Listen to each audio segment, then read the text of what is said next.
Tech and clips.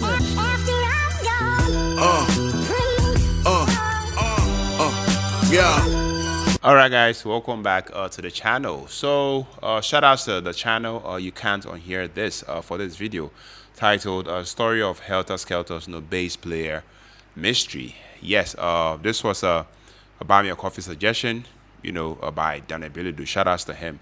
So we're about to watch this video. This is like a 21 minutes and 22 seconds, so we better get into it. Watch it together, and I'll definitely give my perspective about this video. Let's go, guys.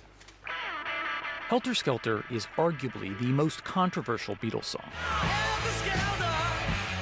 Mostly due to a series of tragic events that had nothing to do with the band.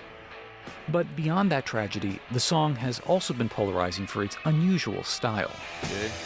Whether you love it or hate it, you might not be aware that Helter Skelter is loaded with wild anomalies, and even a mystery that fans still debate over 50 years later. Yeah. I'm going to explore some of these anomalies in the context of the song's recording history. And as a fair warning, once I point them out, you can't unhear this.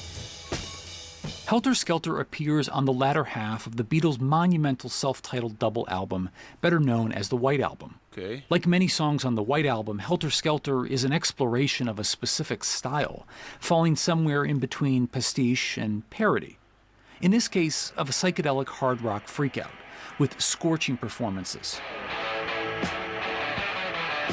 mixed with a cacophony of unexpected sounds, all assembled in a loose structure that eventually collapses into madness, climaxing with Ringo's famous resignation to the occupational hazards of a brutal recording session. I got blisters on my fingers!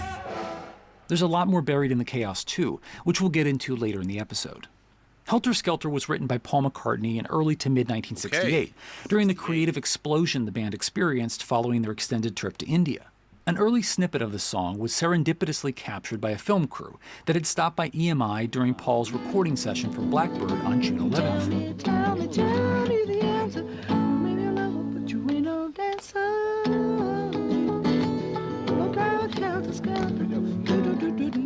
It wasn't until a month later, however, that the band attempted a recording.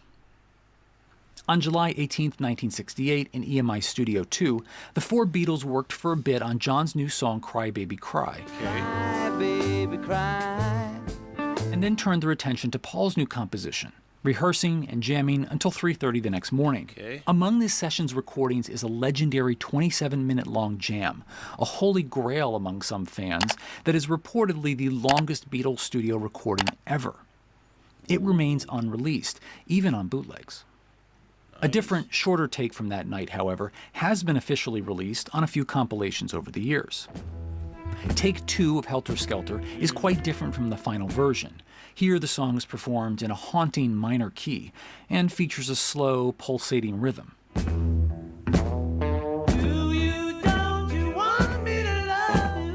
And multiple meandering guitar solos. While there were some promising ideas here, it seemed that the band was still experimenting and hadn't settled on a satisfying direction yet. Okay. After the late-night July session, the band set the track aside, continuing to work on a slew of other songs that would eventually wind up on the White Album. Almost 2 months later, they finally returned to Helter Skelter on the 9th of September, assembling for a wild evening session at EMI. The band recorded a series of new takes with the help of engineer Ken Scott and producer Chris Thomas, 2 young, eager EMI personnel who had been assigned to cover for the band's usual producer, George Martin, while he was on holiday. Like a grade school class when a substitute teacher steps in, the Beatles took full advantage of Martin's absence during a session that was described by witnesses as total madness and hysterics. For instance, while Paul was recording his vocals, George Harrison was apparently parading around the studio with a flaming ashtray on his head, channeling the flamboyant psychedelic artist Arthur Brown. What the hell? It turns out the under-supervised, chaotic atmosphere was just what the song needed. At some point between July and September, Paul decided that he wanted Helter Skelter to one-up contemporaries like The Who, Jimi Hendrix, Blue Cheer, Cream, and others that were pushing the boundaries of sonic mayhem and rock. As the inveterate creative sponges that the Beatles were, they absorbed these influences and wrung out a fresh interpretation that tried to push the boundaries even further. From the layers of distorted electric guitars, to the scorching vocals, Tell me, come on, tell me the answer. to the aggressive bass,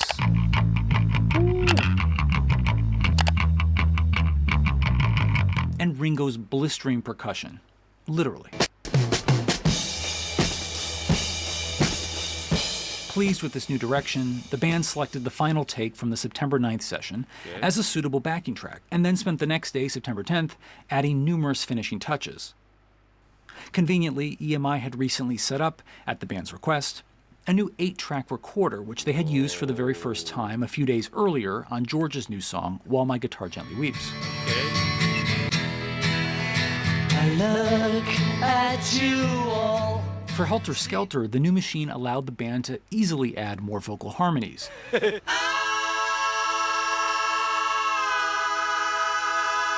More guitar parts. A brief piano part. And even trumpet and saxophone, played quite unconventionally by John Lennon and Beatles roadie Mal Evans.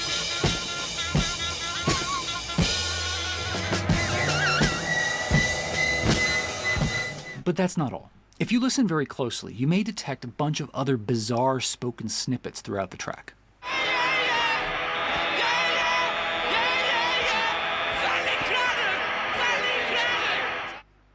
Some of these lines are buried so deeply among the other sounds that it isn't clear what's being said, unless the tracks are isolated.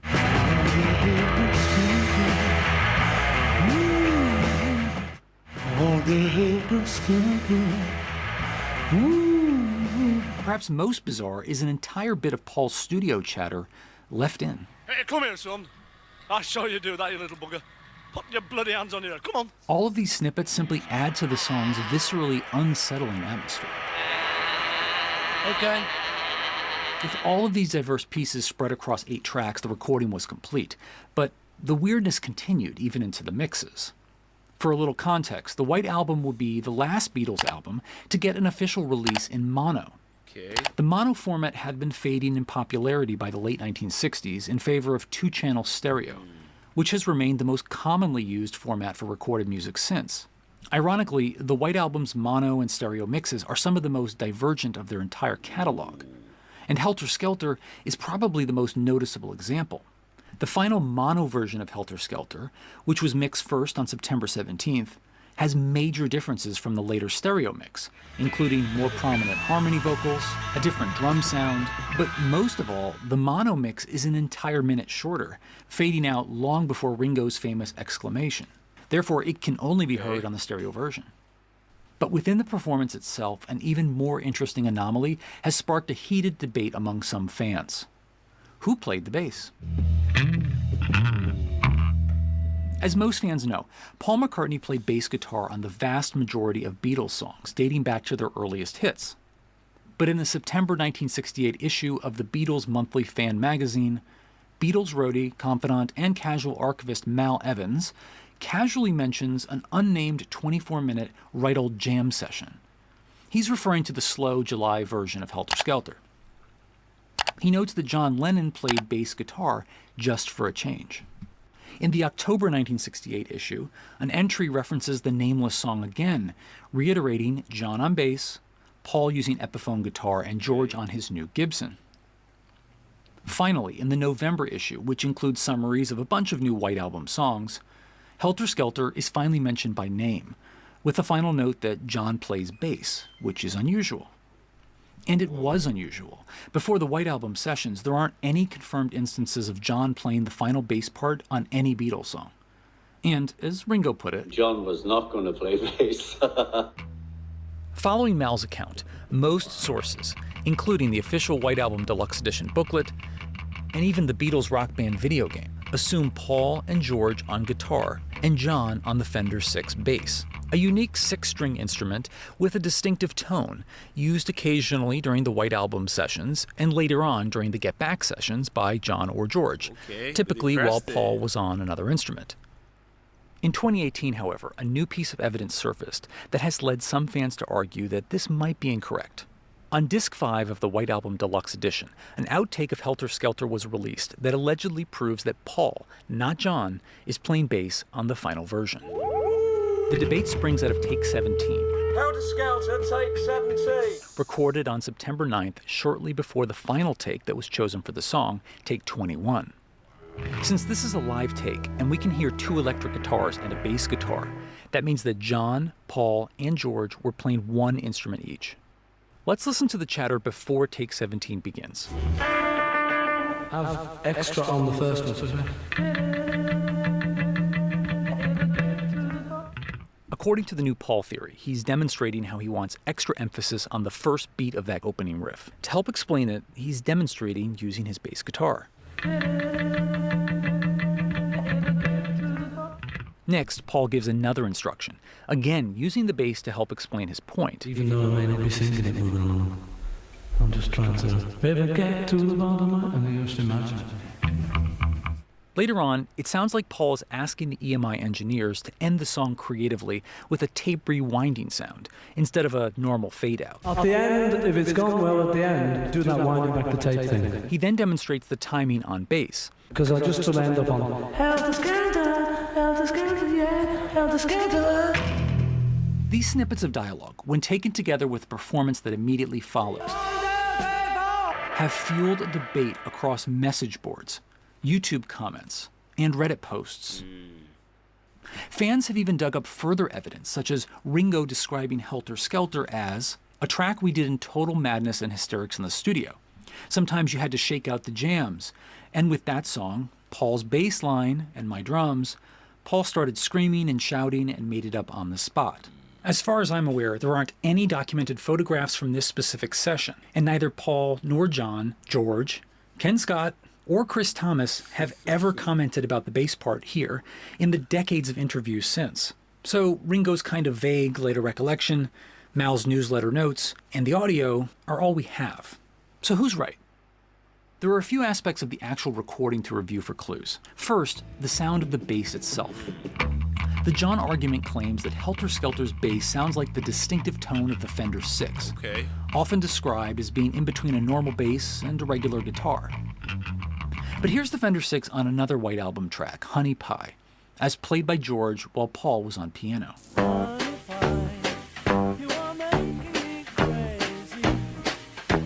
To my ears, it's not the same sound as on Helter Skelter.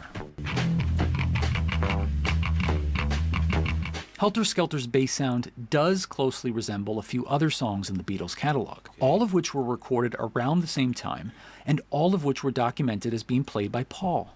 Year Blues, recorded a month earlier.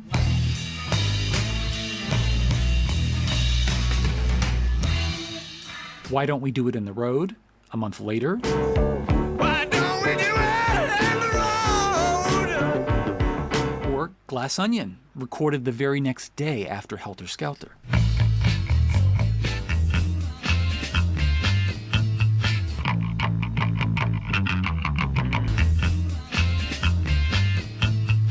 Why does this bass sound so different from earlier Beatles songs? I'm very happy. I'm going to interview a legend, the strongman, Zuzu, Azuma Nelson. Well, around this time, Paul had acquired a new Fender Jazz bass guitar, and he was clearly enamored with its meaty sound, hence its regular appearance on the White Album, including possibly 2 here on Helter Skelter. Next, let's turn to the performance. The John on Bass theory claims that Helter Skelter's bass part is too aggressive and too sloppy to have been played by Paul, normally a quite meticulous bass player. Then again, Paul's goal here was to record the dirtiest, the loudest, the most out of control, the great, wackiest thing we've ever done. So the style fits.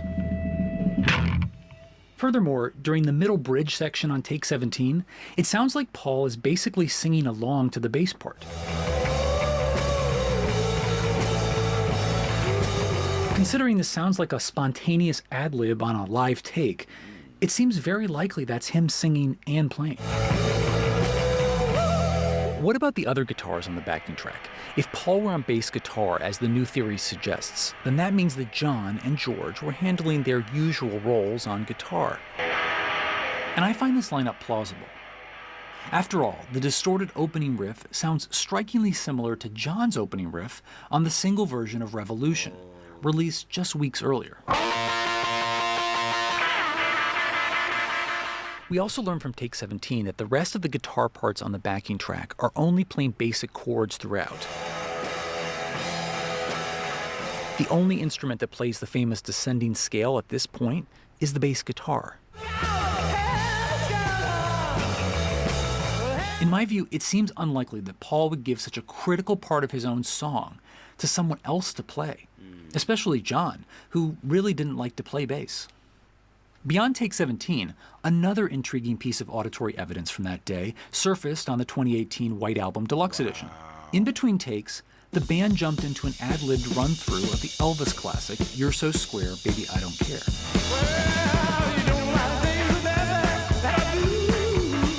To my ears, this spontaneous yet very tight jam sounds like the work of a confident bass player like Paul and a confident rhythm guitarist like John or George.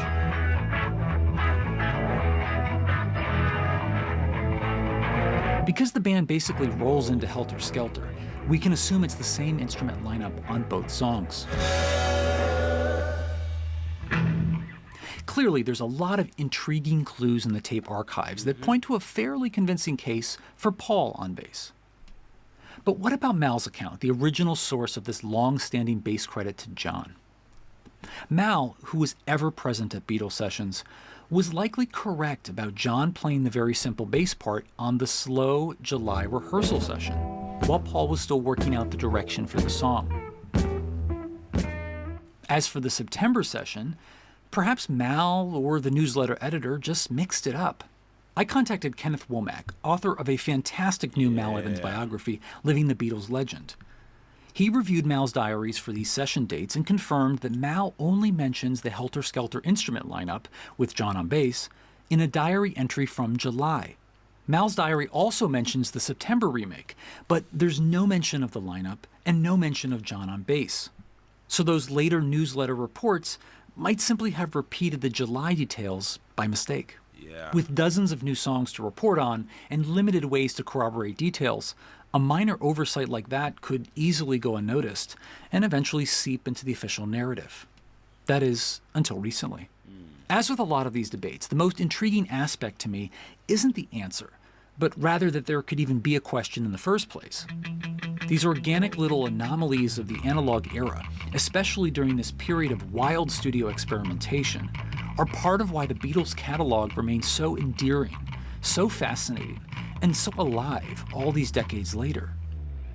As a song, Helter Skelter is a fitting reflection of the band's creative state during this period, unrestrained, unflinching, and defying all expectations.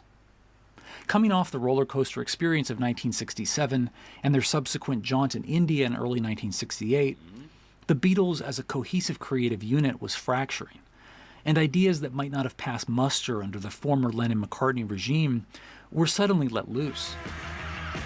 Much like the sprawling, diverse, and polarizing album on which it appears, Helter Skelter must have seemed startling in 1968, and that was intentional. As the loudest and raunchiest song they had released up to that point, Helter Skelter repudiated expectations of what a Beatles song should sound like, especially one written by Paul McCartney, who had developed a reputation for being the clean-cut, pop-oriented songwriter of the group. In reality, Paul had consistently pushed the others to embrace the avant-garde, and had been the impetus behind some of their most daring works to date. Helter Skelter, though, was perhaps the first time that this side of Paul was so prominently on display. She's coming out fast! Funnily enough, one early reviewer of the White Album even mistook Helter Skelter as a John Lennon composition, calling it exhaustingly marvelous and a brilliant feat of invention. Even today, opinions of Helter Skelter are mixed. Some fans consider it overindulgent, tedious, and even irritating, while others adore it for its hypnotic power and capturing a moment when the full band seemed to be having a great time together. I think everyone can agree, though, that it marks a fascinating waypoint in their long and winding road from Love Me Do, barely 6 years earlier. As with many pivotal moments during their career, the Beatles were both absorbing and contributing to emerging sounds. In this case, heavy, psychedelic-tinged hard rock, moments ahead of a mainstream explosion from mega groups like Led Zeppelin and Black Sabbath. Speaking of Led Zeppelin, there's a fantastic fan-created mashup of Helter Skelter with Led Zeppelin's Whole Lotta Love. When I get to the bottom, I go back to the top of the slide. Definitely worth checking out. Sadly, soon after its release, Helter Skelter would be negatively linked to a horrific tragedy involving Charles Manson and his cult of followers, who claimed to have heard encoded messages in songs on the White Album, including Helter Skelter, which also became the title of the best-selling book recounting the saga. Despite having nothing to do with the Beatles themselves, the unfortunate association of the song with the Manson murders made Helter Skelter more notorious than notable. And the original meaning of the song's title, a reference to a type of slide in British amusement parks mirroring the descending main riff, has been almost entirely obscured along the way. Eventually, the song's virtues began to overshadow the Manson stigma and have allowed for a much-deserved reappraisal. Further help has come from the numerous covers of Helter Skelter released over the years by artists including Pat Benatar, Susie and the Banshees, Motley Crue, Oasis, Aerosmith, and U2. Charles Manson stole from the Beatles. We're stealing it back. After an understandable absence, the song has even made its way onto Paul McCartney's set lists on recent tours, where, by the way, he always plays the bass part. So what do you think about Helter Skelter? Let me know in the comments. Wow. I hope you enjoyed this episode, and as always, thanks for listening and for subscribing.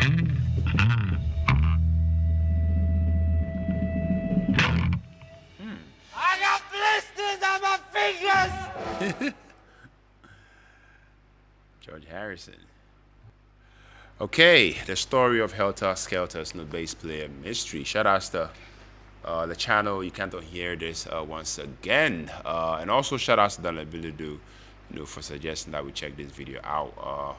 Barely, guys, I have to say, as a YouTube music reactor and Beatles enthusiast, the story of Helter Skelter's bass player mystery from this channel, this is an absolute gem for fans who live for the behind the scenes nuances that shape iconic tracks. I have to say, this video doesn't just scratch the surface. I love the fact that it dives deep into the recording process of Helter Skelter, one of the heaviest and most chaotic in the Beatles song, and it raises a compelling question. Who really played the bass on it? Let's be honest. When you first hear Helter Skelter, the last thing you are thinking, about, is bass. You are hit by the screeching guitars, the manic energy, and Paul McCartney's unhinged vocals. But this video makes you hear the song in a whole new way. And I love it. It forces you to go back and listen with fresh ears. I love how the narrator methodologically presents the evidence, comparing different takes, examine old section notes, and even digging into fans theories and audio discrepancies. There is a true mystery at the heart of it, and for anyone who thinks the Beatles have already been overanalyzed to death, I feel like this proves that there is still room to be surprised. What stood out to me most is the possibility that John Lennon may have played the bass on this track, a role usually held by Paul McCartney. That twist alone reframes how I experienced the song. John Lennon is more primitive. Primitive bass technique may actually enhance the rawness of the song Helter Skelter, which was meant to sound like the Beatles, unhinged and unfiltered. I don't know if that makes sense, yes, but I don't know if this makes sense, but I have to say, in a world where polished and overproduced music dominates, I mean, this story and this song, remind me why I love, reacting to classic rock. It's not just about, what you hear, it's about, what you discover. This video is definitely a perfect example of how music, history can still, surprise you decades later. So, my final thoughts, guys.